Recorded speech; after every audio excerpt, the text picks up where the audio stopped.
اصلا نمیشه باورم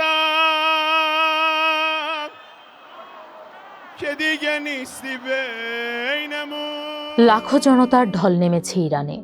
বিভিন্ন দেশের রাষ্ট্রনেতাদের উপস্থিতিতে গোটা তেহরান যেন চাঁদের হাট।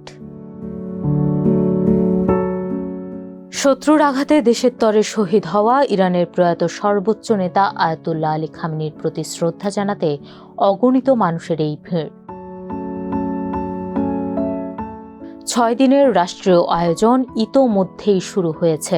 তবে বিশ্বের নজর এখন শুধু এই বিশাল আয়োজনের দিকেই নয়, আরেকটি গুরুত্বপূর্ণ প্রশ্নের উত্তর খুঁজছেন অনেকেই।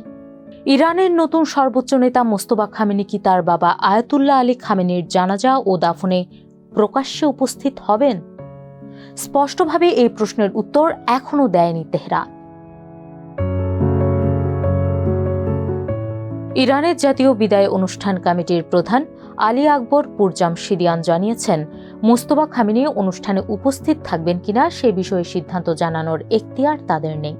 তার ভাষায়, এই বিষয়ে ঘোষণা আসবে কেবল ইরানের সশস্ত্র বাহিনীর সর্বাধিনায়কের দপ্তর এবং সর্বোচ্চ নেতার কার্যালয় থেকে। অর্থাৎ শেষ মুহূর্ত পর্যন্ত তার উপস্থিতি নিয়ে অনিশ্চয়তা থেকেই যাচ্ছে।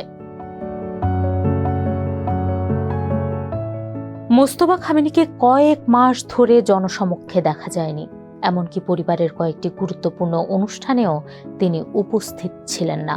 সম্প্রতি অনুষ্ঠিত তার স্ত্রী জাহরা হাদ্দাদ আদেলের প্রতীকী জানাজা থেকেও মোস্তফা খামেনির কোনো বক্তব্য, ভিডিও বা অডিও বার্তা প্রকাশ করা হয়নি।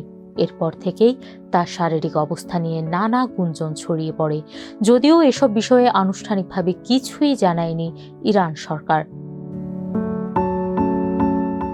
এদিকে মোস্তফা খামেনিকে হত্যার হুমকি দিয়েছেন ইসরায়েলের প্রতিরক্ষা মন্ত্রী ইসরায়েল কাটজ। তার ভাষায়, মোস্তফা এখন ইসরায়েলের বড় টার্গেট। মোস্তফা খামেনি উপস্থিত থাকবেন কিনা তার সঙ্গে আরেকটি গুরুত্বপূর্ণ প্রশ্নও জড়িয়ে আছে। শিয়া ইসলামী ঐতিহ্যে কোনো শীর্ষ ধর্মীয় নেতার জানাজার নামাজে কে ইমামতি করবেন তা অত্যন্ত প্রতীকী গুরুত্ব বহন করে, কিন্তু এখন পর্যন্ত এই ঘোষণাও দেয়নি ইরান। মোস্তফা উপস্থিত থাকলে তিনিই হয়তো জানাজার ইমামতি করবেন, তবে তার অনুপস্থিতিতে যিনি ইমামতি করবেন তাকে অনেকটা মোস্তফার উত্তরসূরি বা সবচেয়ে আস্থাভাজন বললে ভুল হবে না। আয়াতুল্লাহ আলী খামেনির মরদেহের কফিন প্রথমবার জনসমক্ষে আনা হয়েছে 3 জুলাই। 4 জুলাই তেহরান থেকে শুরু হয়েছে জানাজা ও দাফনের আনুষ্ঠানিকতা। প্রথম কয়েকদিন রাজধানীর গ্র্যান্ড মুসাল্লায় সর্বসাধারণের শ্রদ্ধা নিবেদনের জন্য রাখা হবে তার মরদেহ। এরপর 6 জুলাই তেহরানের রাজপথে হবে জানাজা। পরদিন মরদেহ নেওয়া হবে পবিত্র শহর কোমে। এরপর ইরাকের নাজাফ ও কারবালায় আনুষ্ঠানিকতা শেষে 9 জুলাই জন্মস্থান মাশহাদের ইমাম রেজায়ের পবিত্র মাজার প্রাঙ্গণে দাফন করা হবে আলী খামেনিকে। ইরানি কর্মকর্তাদের দাবি, এই 6 দিনের অনুষ্ঠানে দেশে ও দেশের বাইরে থেকে 1.5 থেকে 2 কোটি মানুষ অংশ নিতে পারেন। এই অবস্থায় পুরো বিশ্বের দৃষ্টি এখন তেহরানের দিকে।